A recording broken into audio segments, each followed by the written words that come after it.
Good evening, good evening, good evening, everybody. Welcome back to yet another Whisky Wednesday.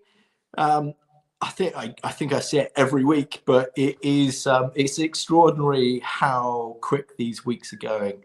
But it's wonderful. It's wonderful, as you can just about see outside the window here. I'm at Dallas Dhu House, as I've just flown up from Bristol yesterday, and just delighted that we are seeing such splendid weather this week. I stress this week. I'll get on to that.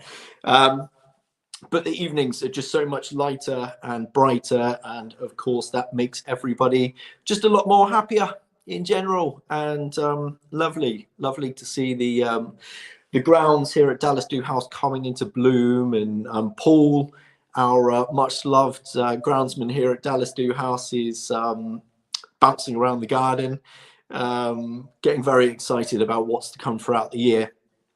And of course, you lucky folks can come and see us during the Spirit of Speyside Festival here at Dallas Dhu House next Sunday for our Murray McDavid chill out, which is a bit of an open session. It's an invitation to welcome you guys coming to the Spirit of Speyside to come and meet the team, and you can hear all about what our plans are here at Dallas Dhu House. You know, what we're trying to achieve with the place, and there's a few clues in the name.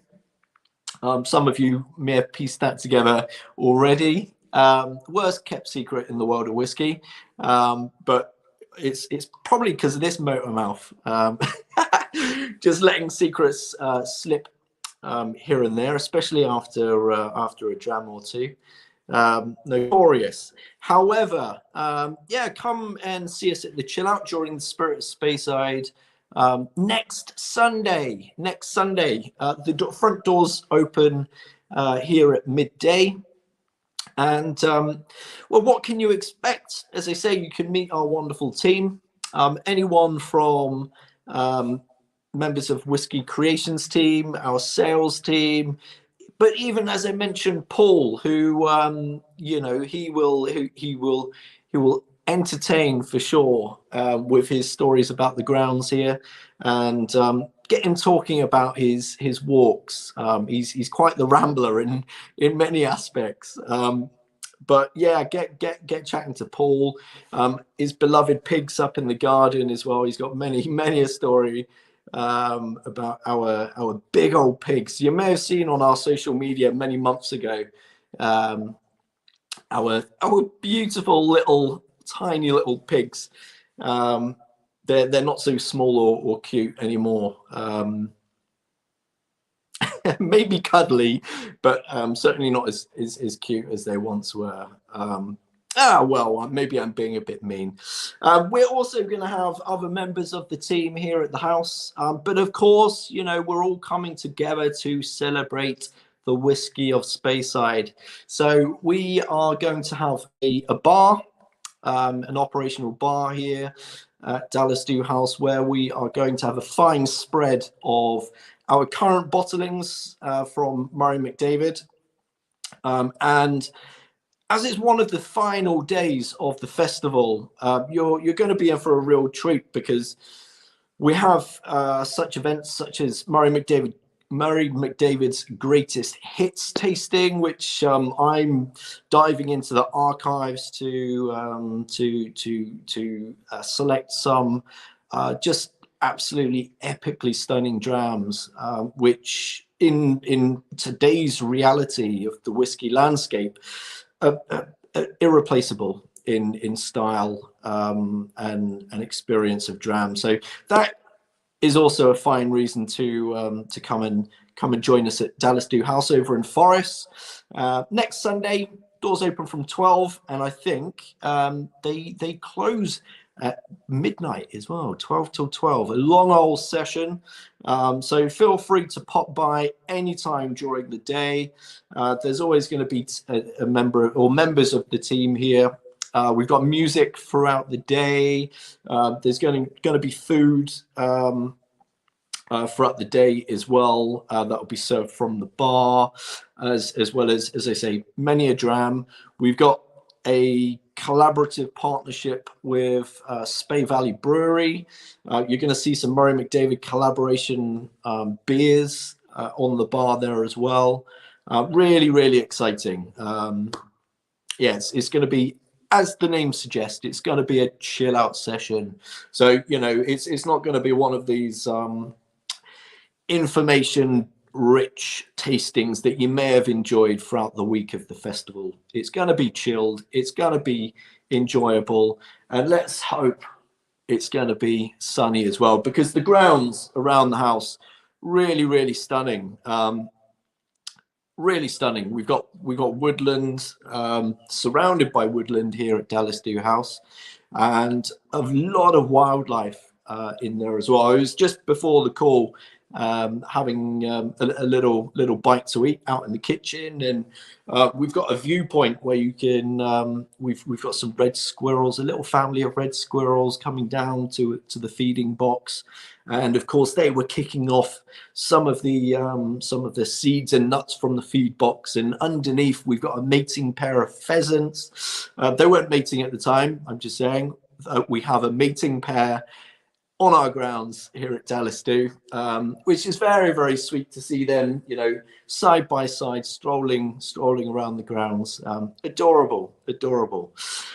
Right, without further ado, without wanting to get into trouble with any tongue slips, I'm going to increase my chances actually by raising a dram.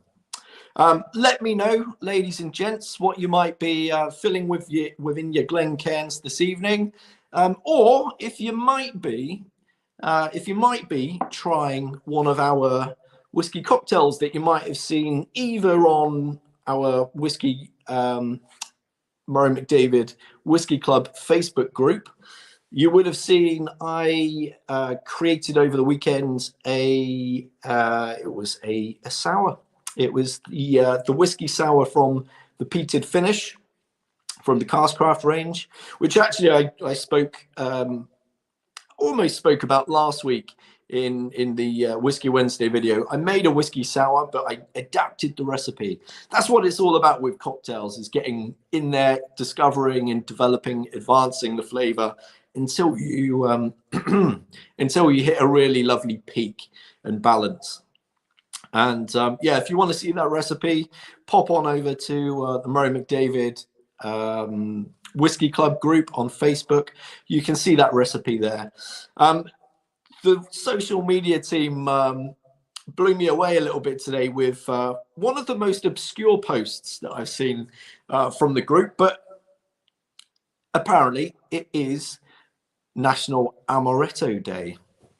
I've got a real soft spot for amaretto because it was actually it was really the first drink that I was responsibly drinking in my late teens down the skate park. No, we weren't. Well, maybe we were on a few evenings down the skate park with a bottle of amaretto, bottle of Coke. Oh, I mean, it's Dr. Pepper. It's Dr. Pepper. What's not to love?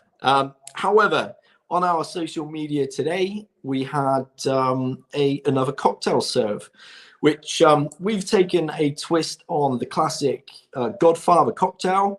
You know, it's what, 70 odd years old now, that cocktail. And yeah, it's dead simple. How I suggest the best kind of cocktails are created is just simplicity, but delivery of flavor phenomenal, as our brand ambassador Dan would say, phenomenal.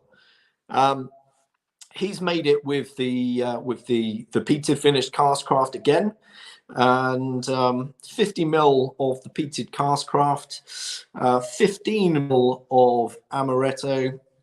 Stir that in a mixing glass with ice, you know, for 30-45 seconds until you see a nice little bit of condensation on your mixing glass.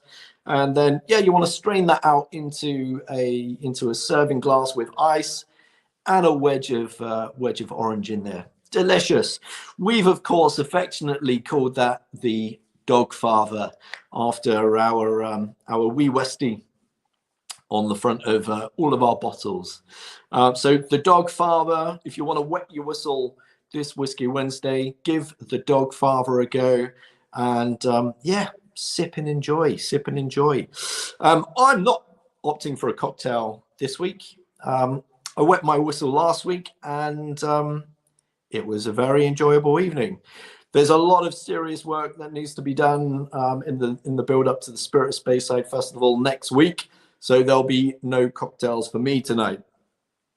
Instead, I'm going to flaunt this wonderful, alluring elixir into your faces this evening. This, of course, is the perfect dram to wet the whistle for the Spirit of Speyside Festival, because it is the festival exclusive whiskey, which you eagle-eyed social media folk out there would have seen a video in the past hour, I would say, on Facebook, on Instagram, and you can see this liquid being bottled, actually bottled at our new bottling site down at Dandelief, which is just on the way to Craigellachie. And if you're coming from Colburn down into Craigellachie to Aberlour, you'll see it on the left-hand side. It's opposite the turning up to McAllen. So that's our craft bottling hall, where this year's Spirit of Speyside Festival bottling is being finished, as not quite as we speak. I'm hoping the guys are at home with their feet up, but they'll be back at it tomorrow. And of course, there's only so much I can say about the liquid, but it's a belter. It's a belter. It's a little bit mad. We've got, in the same premise as our previous bottlings, something youthful, something displaying wonderful layers of cask influence, and of course it's a Speyside malt, and it's a Speyside malt that we've not selected for festival bottling before, and it's fairly local to Colburn, actually. As you drive up to Elgin, you eagle-eyed folk might be able to see it on your left-hand side as you drive into Elgin. I think I may have given that slight clue to you guys last week as well. But wow, on the nose, you get those waxy fruits, quite floral, lots of not quite burnt orange, but it's a rich orange zest there, and that follows through with caramelized nuts, very rich, very indulgent. Yeah, real lovely waxy dry fruit coming through there with those oak spices. We get some cinnamon, and it goes slightly towards clove as well. Really dark, really rich, balanced with sweet malt in there as well. Yeah, delicious. Bottled 353 bottles from that cask at 57.4%. Like last year's, big, indulgent. This is, I would describe as fresher than last year's bottling of the Inchgower sherry finish, or sherry matured whiskey. Not fresher in malt, but fresher in the tropical fruits. It is just just fresher in that malt as well. Whereas, with the Inchgower last year, it was what I would describe as a saucy whiskey. So you think, kind of caramel sauce, that kind of rich, layered indulgence that it didn't mask or cover the characteristics of that malt style. Jesse from the Netherlands Our distributors doing such great work over there, and across Europe as well in parts. So Jesse, legend. Love to know what you've got in your glass this evening.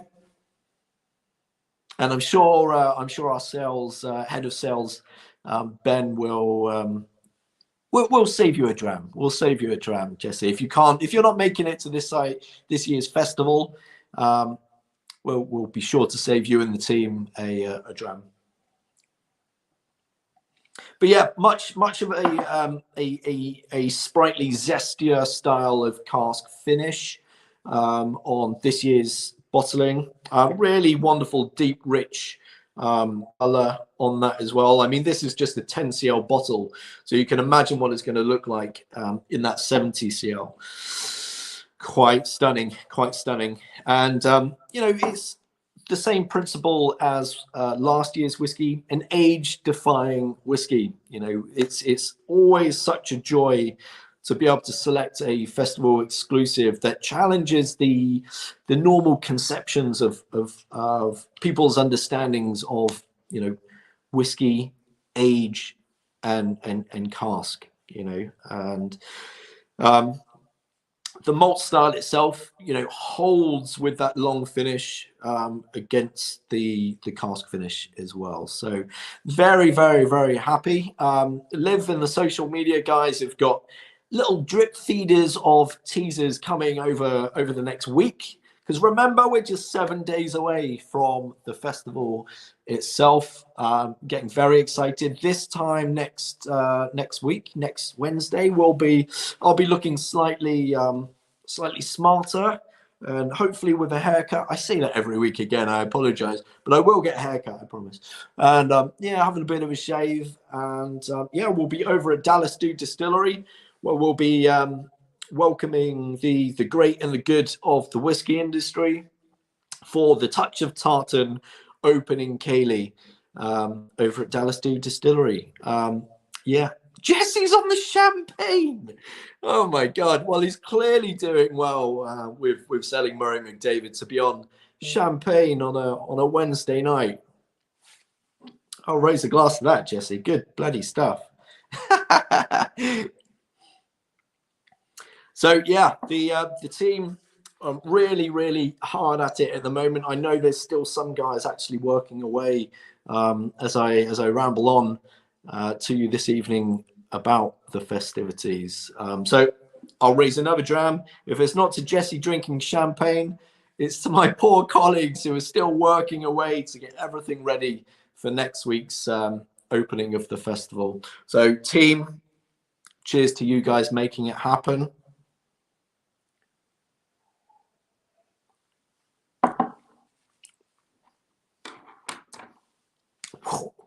Big burst of those just bright fruits, really tropical. Lots of apricot, lots of marmalade.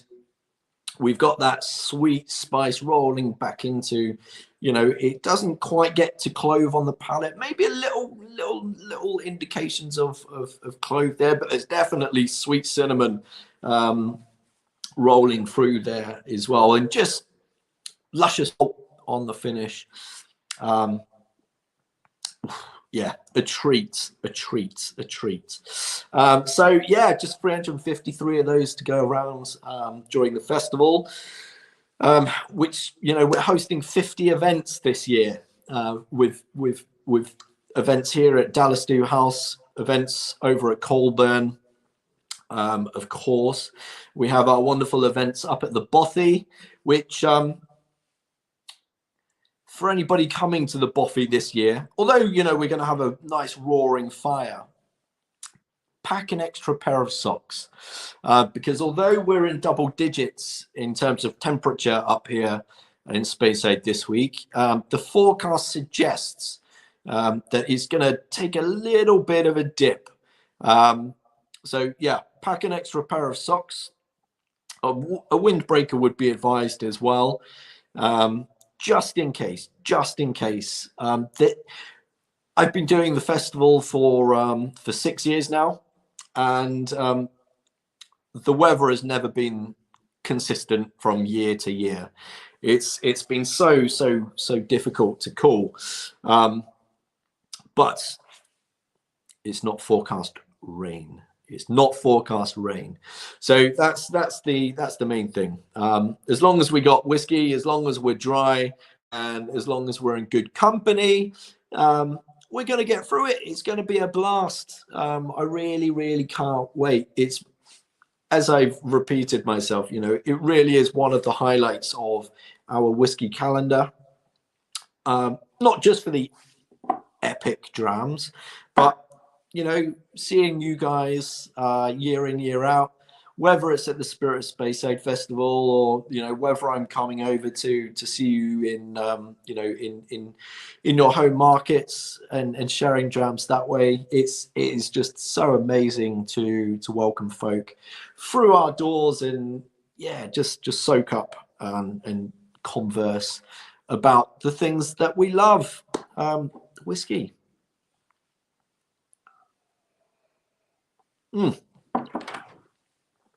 Oh, that chocolatey note that runs through there as well.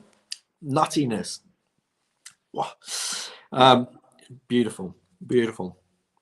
So the Whisky Creations team, I've been at Colburn today with my colleague Amanda, who you guys are going to see a bit more of us soon if you're into quality whiskey literature.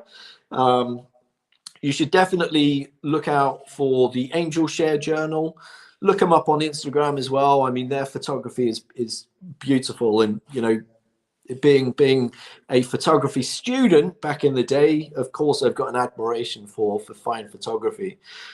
So go and check out their Instagram page, and over the next coming weeks, and I think towards the end of May, you'll see some familiar faces. You'll see myself, and you'll see Amanda, where we were joined by the Angel Share crew and captured some great content, and hopefully give you a little window into the world of the Whisky Creations team, a little bit of history about us, and you know, what we're trying to achieve. You know, why are we doing this?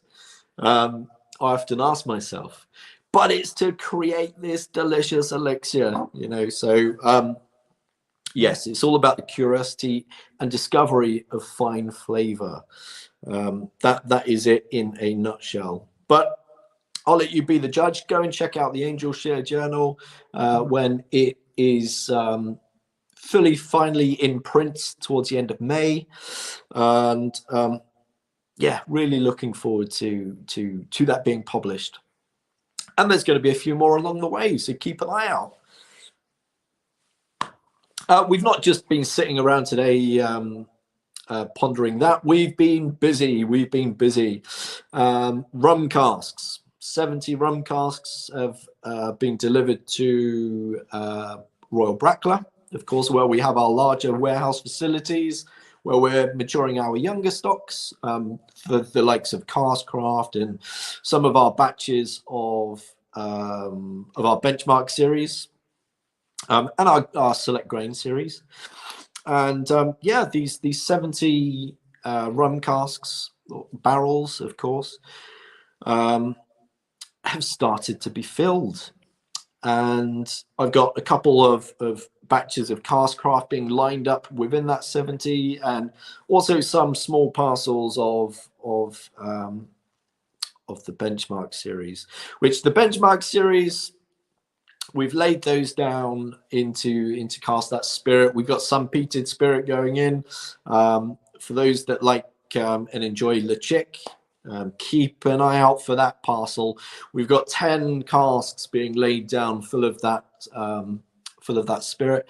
2011, I seem to recall. So we're going to give that a few years in the Fernandez rum casks, and looking for, you know, that oily dexterity of rum, oily texture of rum, all of those really fruity, sweet esters that you associate with that style of rum, onto that, you know, quite mineral fresh peaty style of malt from Tobermory Distillery, Lechik. So that's going to be a parcel to look out for in, we're laying that down, estimate 2025 to 2026.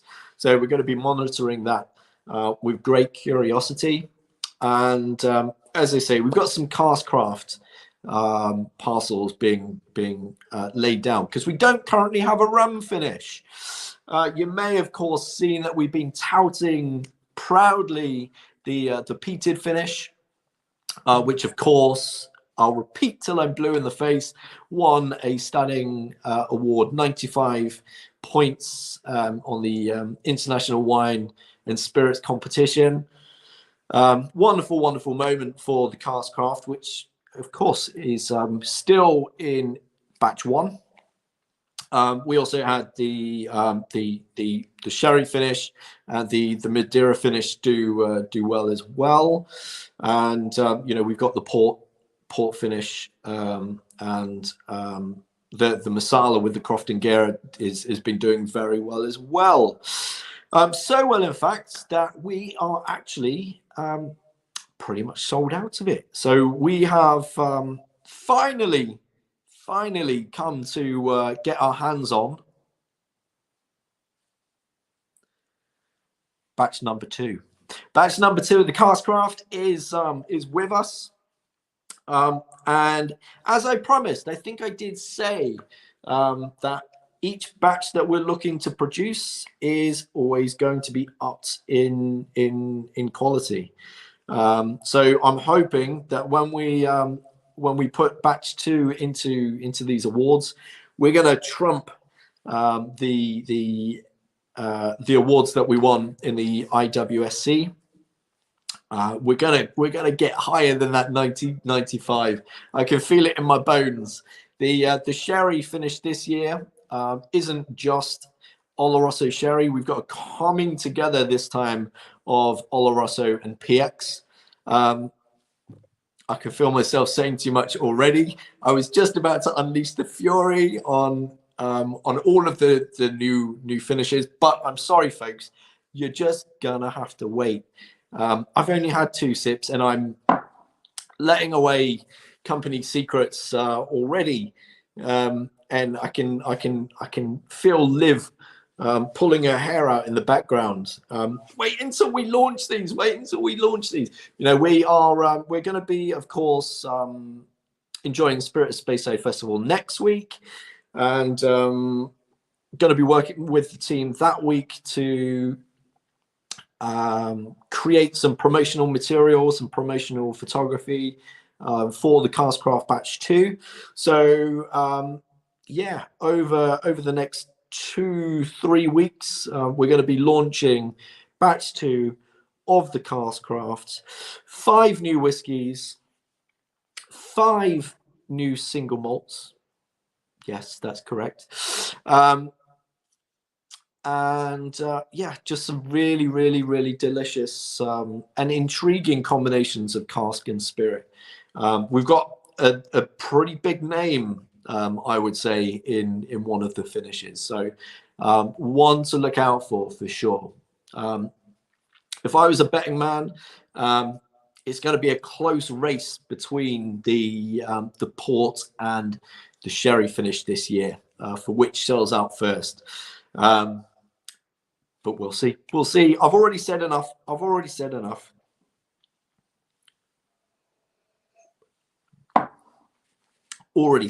So, on that note, ladies and gentlemen, if you have any questions that you would like to put to me, now's the time. As we wrap up this week's Whisky Wednesday, I'll leave you with a bit of a final thought. I'm looking for a bit of inspiration at the moment, because next week during the Spirit of Speyside, me and Dan, we're going to be working with a bartender up here in Speyside to create a barrel-aged cocktail. It's not something that we've done before. I mean, years ago when I was working at John Gordon's. Always shout out John Gordon's. I hope you're watching. Years ago, I used to barrel age cocktails in little 5-liter casks. You know, you would stick a few bottles of red wine in those casks, leave it a couple of weeks to allow that in drink, disgorge the wine, which, by the way, you couldn't drink that. I mean, the tannins from that oak, the little oak cask, completely too much for anybody to drink. So yeah, I mean, let that red wine soak into that little cask, and you know, I can't remember what we made. I think we went for some kind of spin on the Sazerac for that red wine cask. But it was always fun, always delicious, and always interesting. And you know, this is what I'm hoping to replicate with Dan, who, you know, also famously enjoys a cocktail. Vic Cameron tuning in. God, I don't know where Vic Cameron is today. I mean, he's been jetting off everywhere, all over the world recently. Hope to see you in Speyside next week if you're at the festival, Vic. And lend us an idea if you've got any about barrel aged cocktails, because what we're going to be doing is we're going to be taking one of our small Koval casks, just 110 litres in bulk volume, remember. So it's a small cask, and we're going to be creating a barrel-aged cocktail. One of the ingredients needs to be ginger. I've got a lot of ginger. Actually, it's old ginger beer, which we're going to be reducing down into a syrup to make for this cocktail. And yeah, if you've got any favorite cocktails that involve ginger, let us know. I'd love to hear from you. And yeah, hopefully we can lay something down next week to then crack open that cask for Spirit of Speyside 2024. How cool will that be? How cool will that be? So I didn't see any questions come in. Liv, I guess it's been a quiet crowd tonight, which I'm not surprised, to be honest, when you look at the conditions outside. Really quite beautiful. If you've got any sense, you'll be sat in the garden, feet up, barbecue lit, in, you know, a good old bit of meat and a whiskey, watching the pheasants. Anyways, right, ladies and gentlemen, we've exceeded our 30-minute standard episode, so I will bid you farewell. I'm going to enjoy the rest of this Spirit of Speyside bottling whiskey, single malt, distilled just down the road from Elgin. Enough said. I'm going to go and watch the football with it. So without further ado, I wish you farewell and have a lovely evening, and see you next week. We're going to find a way to beam in live some point next Wednesday for Whisky Wednesday, to be continued. Liv's going to make an announcement on that on social media in, well, early next week. So again, folks, pleasure. Enjoy the rest of your week. Have a lovely weekend, and hopefully see you soon. All the best.